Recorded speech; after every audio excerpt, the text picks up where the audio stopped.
Nakatulog ka na ba sa isang kwarto na may nagpaparamdam? Kung ganon, ano ba yung dapat mong gawin? May isang beses, inabutan na kami ng antok sa daan. At sinabi namin na mag-book na lang kami ng kahit anong accommodation na madaanan namin. Pero, parang nagkamali kami. Story time! Parang okay naman eh.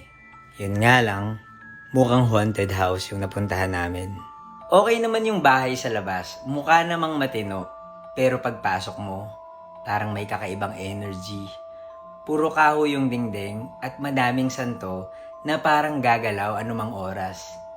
At parang iniisip namin na sa mga bintana, biglang may magpapakita. Minsan, masarap labanan yung takot. May nagsabi sa akin, ang dapat mo daw gawin ay tawagin sila. Nasaan na kayo? Lumapit kayo sa akin. Magpakita kayo. Minsan sinasabi nila na i-check daw yung mga cabinet.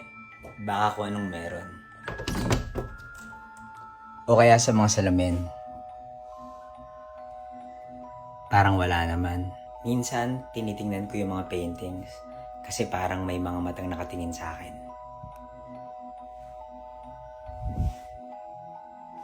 May nagsabi sa akin na madalas daw nagpaparamdam yung mga kaluluwa sa mga kama dahil dito sila huling nakahimlay.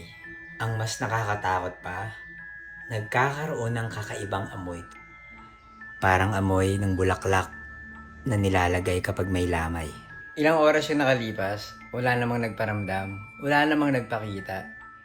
Pagka-check out namin, may na-realize ako. Dapat pala, hindi na lang namin sila binulabog. Dahil sa totoo lang, gusto ng manahimik ng mga spiritong to. Ginugulo lang namin sila. Pero kung ikaw yung nasa lagay namin, ano yung gagawin mo?